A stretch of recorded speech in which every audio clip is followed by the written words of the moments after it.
morning and welcome. Good morning. Happy New Year. Happy 2024. Whoa. It's going to be amazing. Wonderful. I just know it. Thank you all for joining us here in person and also online. My name is Tomoko Rosas and I'm a practitioner here at the Spiritual Center. Please join me in stating our purpose statement. We are a loving spiritual community empowering all to live healthy and successful lives through practicing the principles of science of mind. Before we get started, we have Reverend John Odden back with us. Yay. Today, and he's filling in for Reverend Bill to start us off on a good footing for 2024. Reverend Bill and Beverly will be back next Sunday. And this week is the last week to submit your slogan for 2024. I'm sure you found some in the program. If you like to submit your entries, please email me or write it on a piece of paper and give it to me today. And next week we'll be voting. So just get them in before I print. Spiritual Growth Support Group is back in session. It's every Wednesday at 1 p.m. There's no long-term commitment. Just join us if you can. And that's going to go on from 1 o'clock to about 2:30ish every Wednesday. And we're calling out for anyone interested in accredited class of Science of Mind in 2024. I'm gathering groups of people. Reverend Bill will be teaching a class and I will be teaching a class. So we're looking for at least 4 people to start a class. So please ask me any questions today if you have any interest in that. And our annual membership meeting and potluck is on Sunday, January 28th. And that's going to be after service. And this is for voting members only. So if you have any questions on your status of your membership, please see me after church. Unexpected Income Club is doing great. Thank you all for your continued support. And if you'd like more information on that, information packet is at the welcome table. And if you want to ask any questions, please let me know. And that's going to be it for me. And I'm going to pass it on to Michael and Tommy.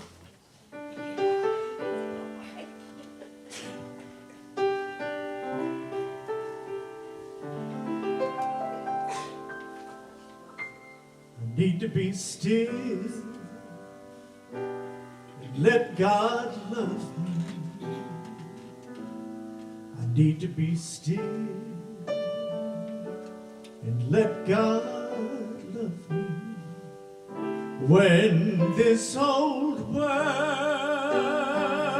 starts to push and shove me, I need to be still. Let God love me.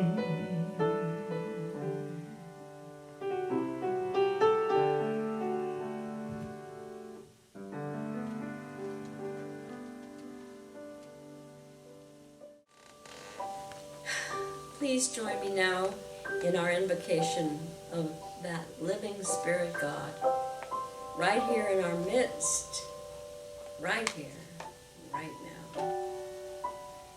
Today we celebrate the creative energy and the everlasting love of the universe. So grateful for all the blessings we share today. Each person here and those who are sharing with us virtually. The beautiful music from Tommy and Michael, our faithful ushers and greeters, the members of our wise board of trustees, our dedicated, prayerful practitioners, our little children and their teacher, all those who have planned and worked to make this special day a success. I just know that Reverend John's message is perfect for each one of us, and I am so grateful he and his beautiful bride are here with us today.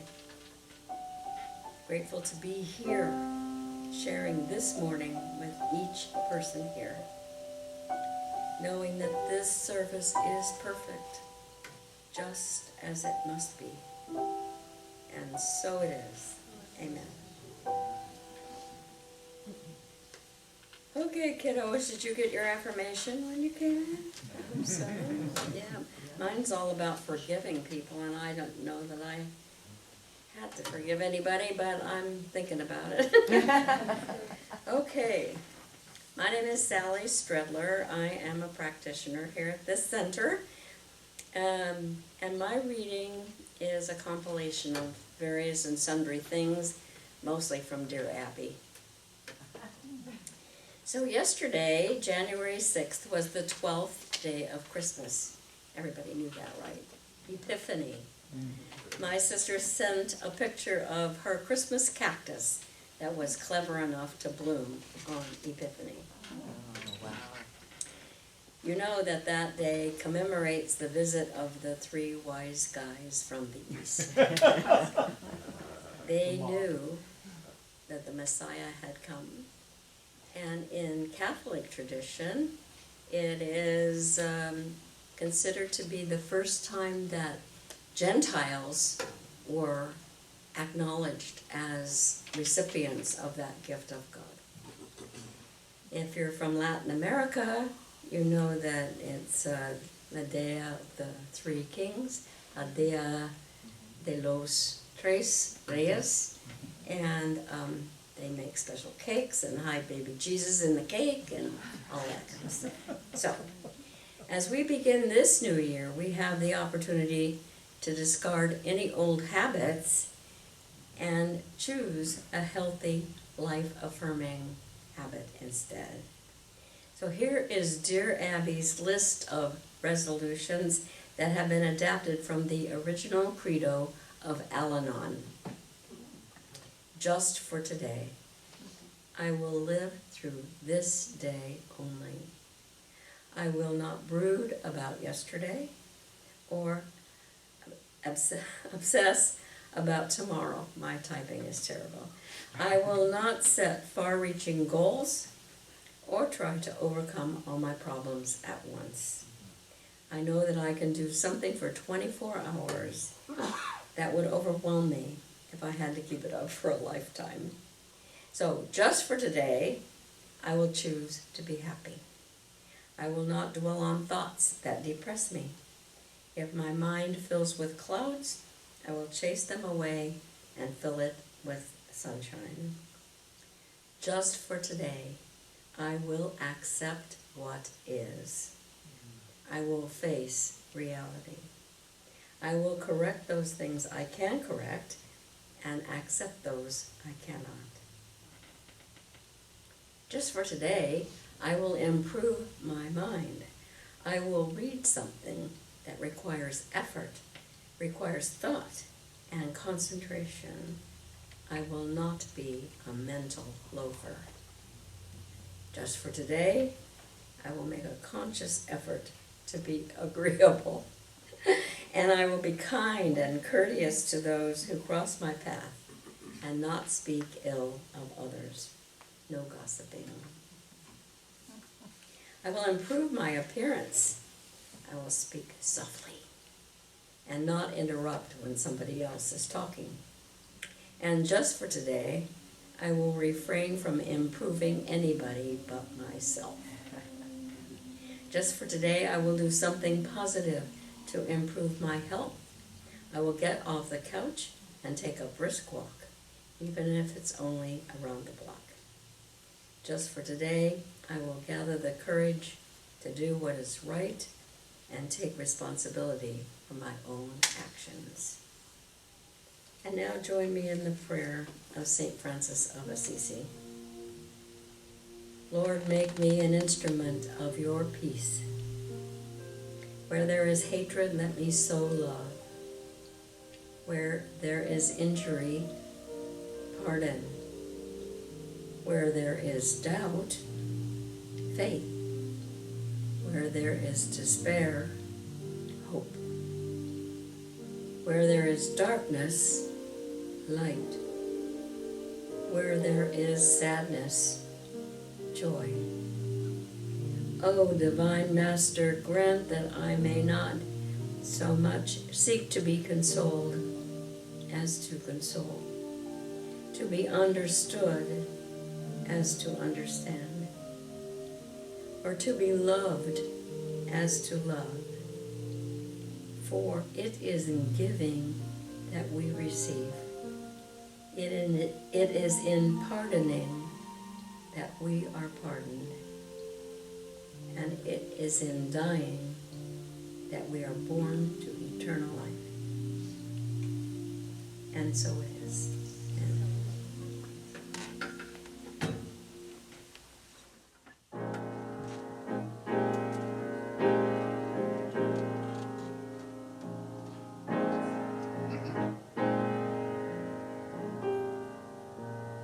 Come with me, and you'll be in a world of pure imagination. Take a look, and you'll see into your imagination. We'll begin with a spin, traveling in a world of our creation. What we'll see will defy explanation.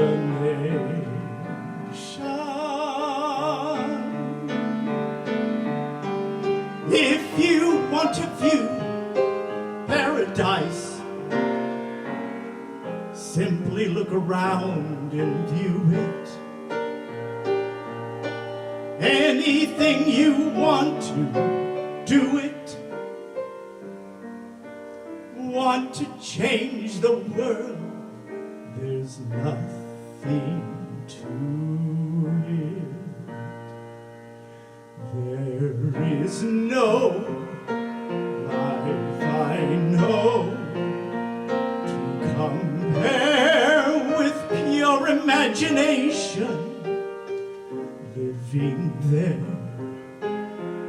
you'll be free if you truly wish to be.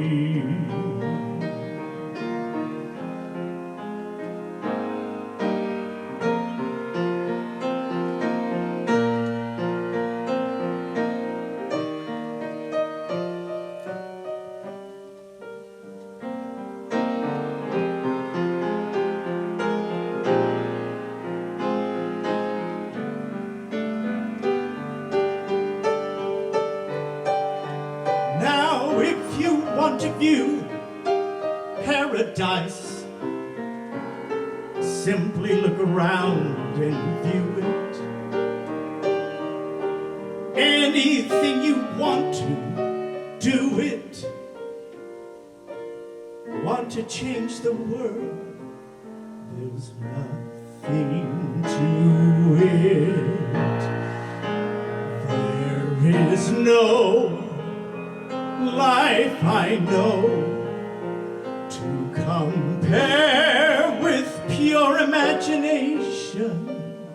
Living there, you'll be free if you truly wish to be.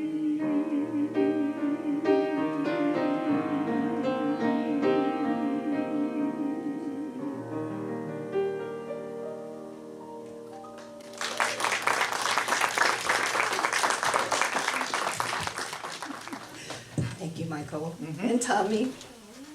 All right, so we're so glad to have Reverend John Odden back with us today.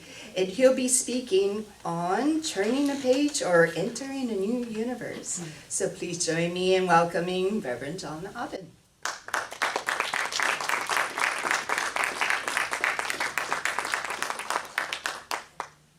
Thank you, Tomoko. Welcome, Center for Spiritual Living, Fullerton. It's just a delight to be here today.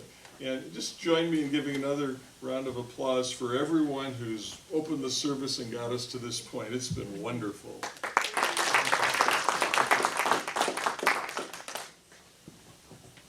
From the words to the music, it's one of those days again, which is why I love to come here, even though I prepare a few things to share.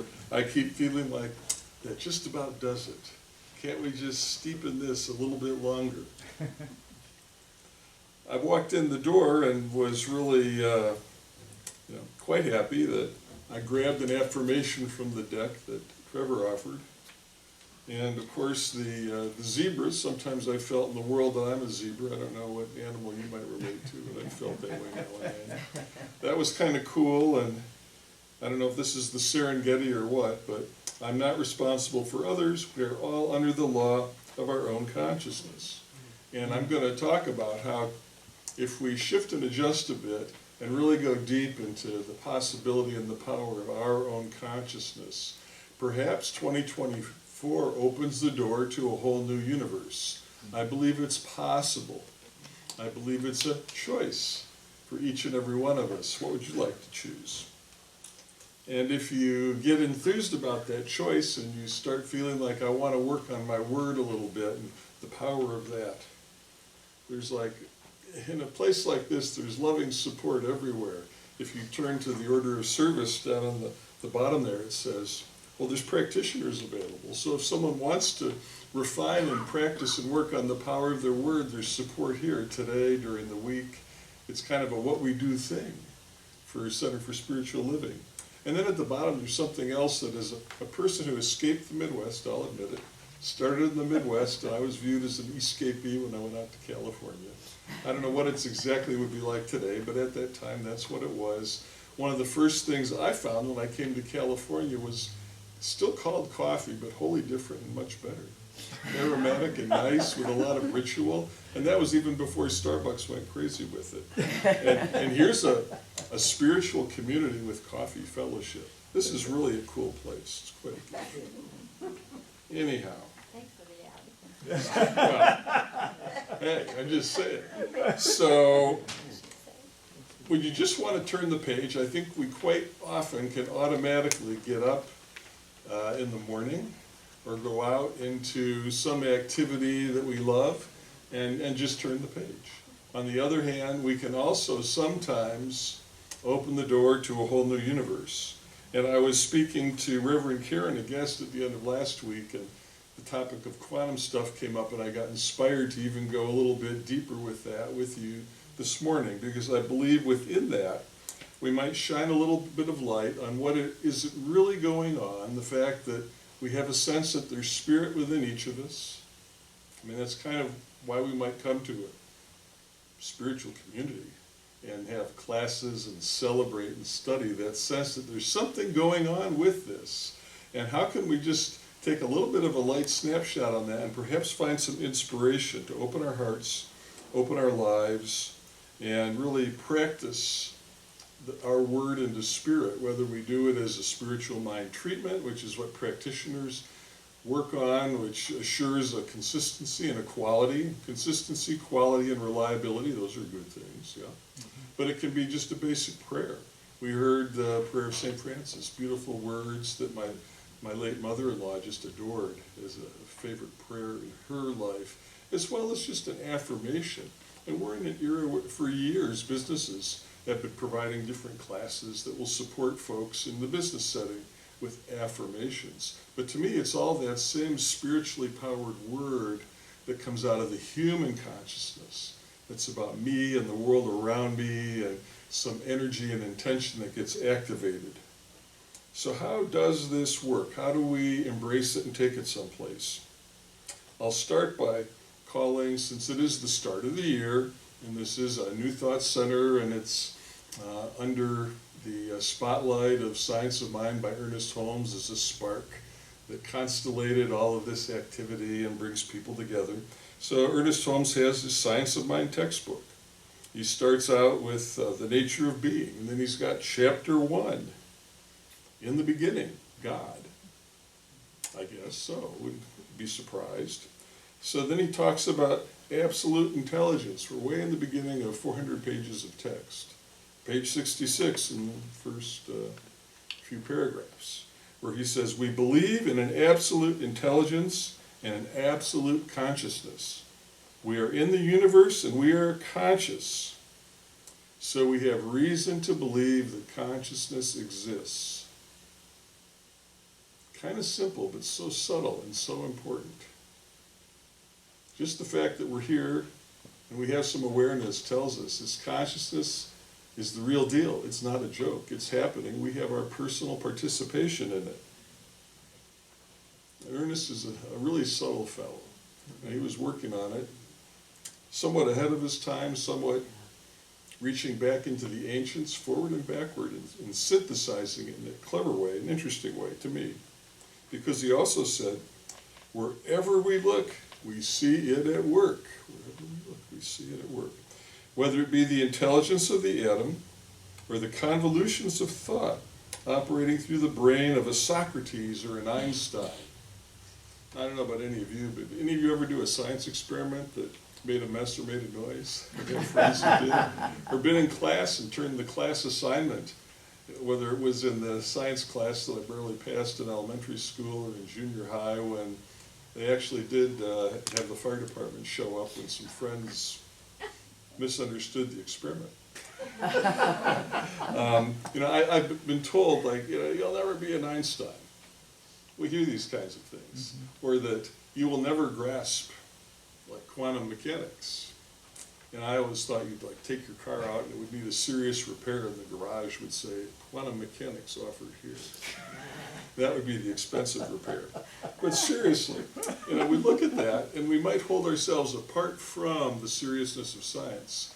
But if we just look at it the way I first heard it when I wandered in decades ago to a Center for Spiritual Living in Southern California and heard a beloved minister talk about her sense that at the back of it all, spirituality and science, since they're under the same sky and the same universe, might just be reaching to understand the same thing. So let's take that light look at science. I won't do quantum mechanics to you or in front of you. That wouldn't be very nice. But I will give a light touch to some of the science after we prepare ourselves by just practicing that thing, where we take our connection with Spirit in us and just exercise it a little bit. And this is something we can all do right here. No calculus or physics required. Just a little bit of patience, a little bit of heart. And I will ask you to consider, when I say repeat after me and speak out loud, to speak your thing out loud. And if your thing that you might speak out loud is one you don't want to say out loud, then pick one of the things that's cherished and calling to you this morning that you might say out loud, so that we have some noise, some energy, so that we know we're putting the word out into the universe. So I'm going to think of something for myself. I'll give you an example, and then I'll ask you to say something for you with me. Like for myself this year, I want to do even more physical exercise. So I'll say, my prayer for myself for 2024 is more physical exercise. And the next time around, I'll invite you to say those first few words with me, and then say your thing, something, a prayer for yourself, something simple. So let's all together give it a try. My prayer for myself for 2024 is more physical exercise. Okay. And it looks like we heard a few dozen things spoken into the universe. But my suggestion would be, since it's your consciousness speaking to your connection with Spirit, it's powerful. And even though it's not like we can reach out and tell Spirit, do this, I believe that it's a process and a dynamic where we put that word out there, and then suddenly our eyes change because we've changed our mind. How about that? Through our words we can change our mind. And if we change our mind and suddenly it's open, for me that probably looks like I'll see more opportunities for that thing that I want. And then I can put my foot into a new future, a new universe, or relationship. For my relationship in 2024, I want more time to have fun. That's one I've got on my heart. So let's do one together, that one. For my relationship for 2024, I want more time to have fun. Whatever it might be. And for my community for 2024, I want to spark more local giving. Okay? So I don't know what, if you just think of a community and what you might want. And for my community for 2024, I want more local giving. So, and you put it in. And that's really, if you want to live a spiritual life, it's about putting a word into spirit. Trusting yourself, trusting spirit, putting a word into spirit, and then being patient and observant and watching what might happen. So, how about for the world? Now, some people might say the world is defined by headlines. I say the world is defined by how each of us as an observer add up with the world that we regard and love. So to me, it's the total of all of us. Not them, not him, no headline, none of it. It's the total of all of us. We got choice. So, for my world for 2024, I want new paths to peace. How about your world? For my world for 2024, I want new paths to peace. And so it's all these different things, whatever, whether you liked mine or whether you took your own, okay?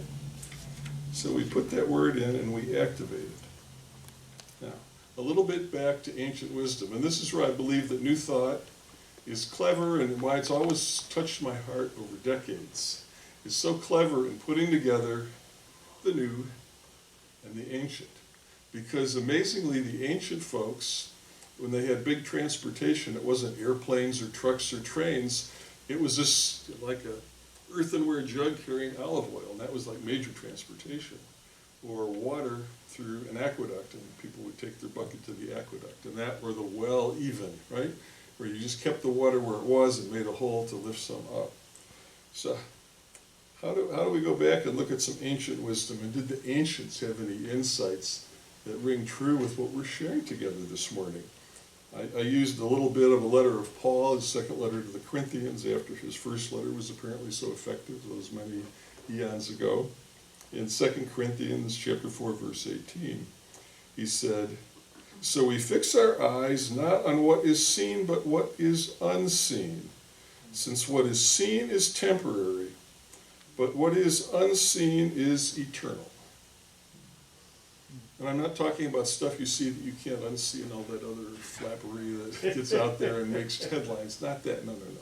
It's about, if you just get stuck on the seen, that's the ephemeral stuff that gets dissolved by time. And we're creatures that live in time, even if time, as I'll touch on it later, is a little bit odd, sometimes a little bit squishy itself. It's the stuff that's eternal, is the unseen. And so my thought to you is that when you come up with one of these prayer thoughts, one of these affirmative thoughts, a treatment request, that it's about the unseen eternal stuff that gets us and calls out, that would be cool. And that's where we're leaning off into the infinite, spiritual, not so tangible, but equally live and active and important dimension. And why it's so important to allow time for that. Now I'd like to go back and just spend a few moments and look a little bit at some of the scientific roots that relate to what's going on with all of this. To me, it gives it color and character. And perhaps the next time someone might say within your earshot that quantum stuff is hard, you might pause and wonder. Or, as I prayed, do I actually practice my quantum power anytime I choose? Is it possible? Just before some of that quantum stuff and some of the newer parts of science happened, there was a German mathematician, Kurt Gödel. I think I got that better that time than I usually do. I don't have a good skill with the German language or that inflection. Around 1930, he published his doctoral thesis, and he had this kind of completeness theorem, which if you study math like I did when I was a young student, and you're compelled, his completeness theorem is something like, well, how did he figure this out? I won't even try to say what it is or go deeper, but he was inspiring a chain of work and thought that showed up with another mathematician in 1989 where right around when I walked into a Center for Spiritual Living, Roger Penrose, who I think now has really done well as a mathematician, I think he's Sir Roger Penrose over there at Oxford. He had a 1989 book, The Emperor's New Mind, where he was, as a scientist, saying things about consciousness as other people were grappling with it, as psychologists and theologians and religious scholars were focused on it. And he had some thoughts, and then he went on in 1994 and he published Shadows of the Mind. And there he actually said some things from work with a collaborator, and I'll say a little bit about that. We started to pull in, even way back then, quantum science. And he had a view that maybe the biology of humans had some quantum stuff right in our neurons. That was where we connect with the unknowable, the ineffable with spirit. And that was, he says, maybe it happens this way. And he was pursuing that back then. And since then, I just went looking for a little update. Did that fizzle out? What happened? And I found in 2014, there's a journal, Physics of Life Reviews, where he was publishing with a fellow, I'll speak about Hammeroff in a moment, that their proposal was scientifically justified, right in the same issue with a bunch of articles by professors in Australia saying that the revised Penrose-Hammeroff proposal is not scientifically justified. And they're all like passionate and going at it. So you can see that in science, they're working around it, trying to figure out where's the solid foundation for rational explanation that satisfies the criteria of science. Meanwhile, people, I believe, can probably just practice it. And why do I think that that's important? You know, notice that the whole Bible happened at a time before gravity was understood. Now, did that inhibit the ancients? Did Jesus, refuse to travel and preach lying on his back, saying, I dare not get up, because I don't understand gravity, and my failure to understand it may cause me to fall down or float away? No, he had a human ability to deal with gravity. And people before, in fact, I would say most baseball players don't have anything like a highly scientific level of the knowledge of gravity. But does the baseball get through the strike zone? And does the spin on the ball confuse the batter while the baseball still gets through the strike zone? So humans have the ability, right, to do stuff that relies on what can be described by the most advanced science. We don't need to know how it works. And I believe that a lot of this quantum stuff and how humans do things like prayer is the same way. It's deep in it, and we work with it when we have our relationship with spirit. We call it in a way that's profoundly impacting the physics, theology, consciousness, and we're darned effective. And if you doubt darned effective, pick a prayer, stick with it, work with a practitioner, get serious, be patient. And I'll do the time part in a moment. Be patient, then you'll know. And to me, that knowing is what makes commitment personally for spirituality and to support spiritual community a very smart choice. So think about that if you want a new universe for 2024. Make the smart choice as big and bold as you can. Okay. So then, to go back again, another letter by Paul in Colossians, chapter 1, verse 17, where he's trying to help a regional church get on the path to faith, and he's encouraging them. He is before all things, and in him all things hold together. So I believe that's kind of what allows the scientists to have their somewhat agreeable, disagreeable discourse, because their pursuit of that answer, that they can smell it. They know it's around somewhere. They're working on it. People are putting out their proposals, making their theories, running their experiments. It's just like I would encourage you that you would view your prayer list, what you want to put into treatment, is your own personal, not just science project, but your own personal infinity project.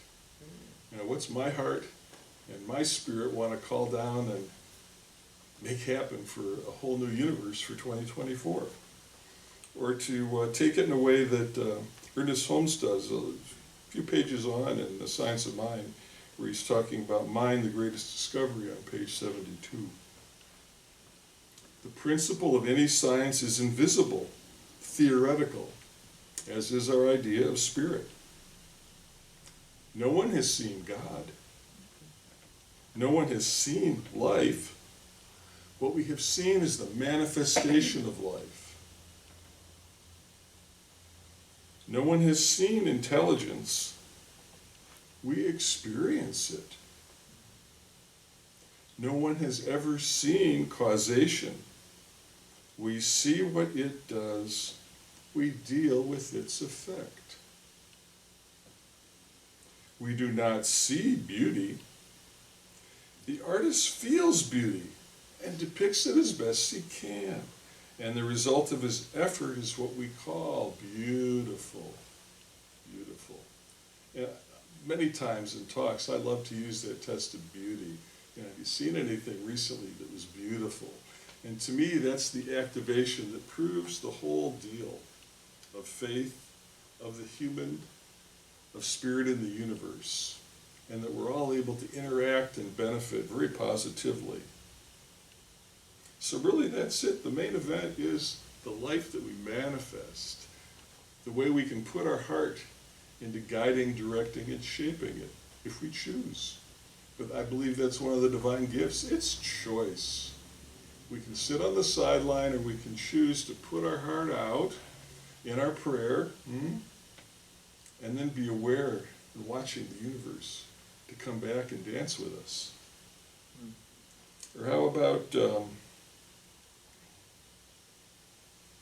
this one too? Because when I talk about that, sometimes people are saying, well, I prayed and then I went to sleep and the balance in the account was the same. Or there's a lot of jokes that go down that line. I've got a different one out of the Bible that I think addresses it quite succinctly. And this is the Apostle Simon Peter writing in the New Testament with his second letter to Peter, number 2 Peter, chapter 3, verse 8. But do not forget this one thing, dear friends. With the Lord, a day is like 1,000 years. 1,000 years are like a day. So from a theological and a spiritual point of view, time is more like the time that Einstein envisioned, that squishy time that led to science fiction movies of people going away and coming back a century earlier or a century later. Or the first cute science fiction movie I saw had people in the modern day going back, and then they were wandering around in like the 1400s when there were knights riding around horses, and they're like, oops. Not what and then they got stuck, but that's go look for science fiction movies if you want that version of time. I think the more realistic thing is that as we put our words into prayer, it's not a definite time, but it's like a change in the universe, watching what's changing. And then the good stuff that changes as it comes to us, receive it, bless it, work with it, and watch what evolves. It may not be the first thing, but it may be the development, the evolution of what comes back. We put our heartfelt prayer into the world. So, here we've looked at science, we've looked at faith, some philosophical principle, and if we really want to have a whole new universe for 2024, to me it's about, we've got to put our word into prayer. So I'm going to just, I figured out what I thought would be my greatest prayer for 2024, and I'll just say it. And then I'll invite you to say yours along with me, and we'll put that noise out into the room, and we'll let Spirit pick that up and run with it. And I would encourage that each and every one of us keep our ears and our eyes and our heart and our senses open to watch, because I do believe it's a responsive universe. The fact that we're here now and conscious tells me so. What does it say to you? So my greatest prayer for 2024 is I'm stepping forward in 2024 to share spiritual care everywhere. What's yours? Together. I'm stepping forward in 2024 to share spiritual care everywhere. You've said your thing. Spirit has heard you. It's now taken into that infinite, invisible collective, that power that gives us this universe that answers all things. Your answer is coming. When it comes, please don't miss it. Open the door, embrace it, engage, and live beautifully in your new universe. And so it is.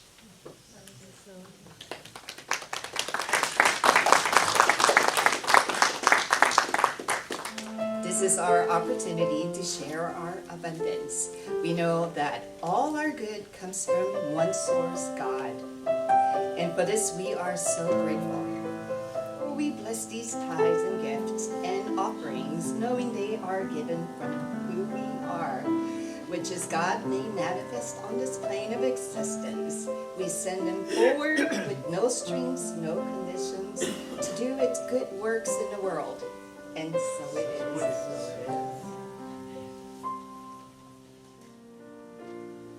There's a new world coming, and it's just around the bend. There's a new world coming. This one's coming to an end. There's a new voice calling. You can hear it if you try. And it's growing stronger with each day that passes by. There's a brand new morning, rising clear and sweet and free. There's a new day dawning that belongs to you and me. Yes, a new world's coming, the one we've had visions of, coming in peace, coming in joy, coming in love.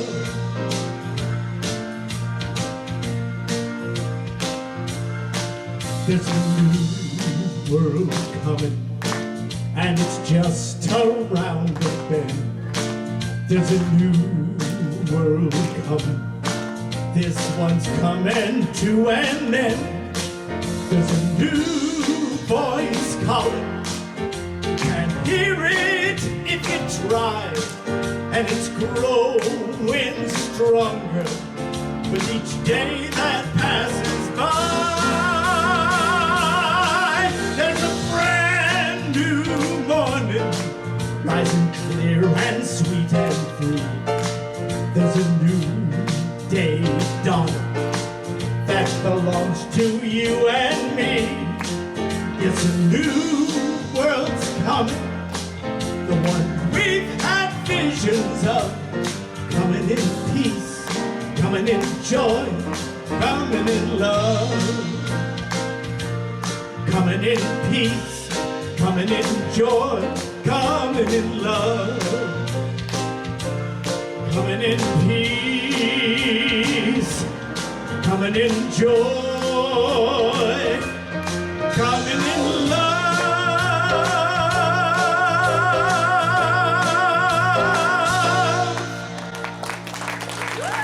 Thank you.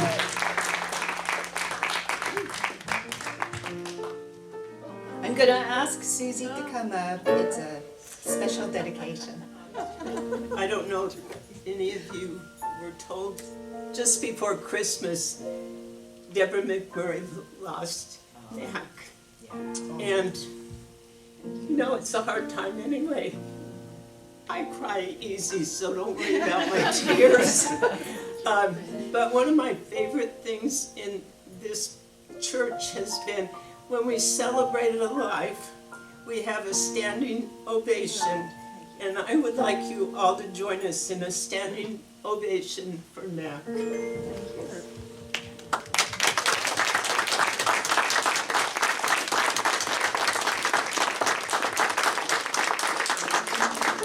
I'd like you to form a circle. We got a shot. So, join me in our closing affirmation. Something wonderful is happening through me right now. Something wonderful is happening through me right now. It's happening in my mind. It's happening in my mind. It's happening in my body. It's happening in my body. It's happening in my affairs. It's happening in my affairs. I think it. I think it. I feel it. I feel it. I see it. I see it. I believe it. I believe it. I know it. I know it. I accept it. I accept it. Thank you, God. Wendy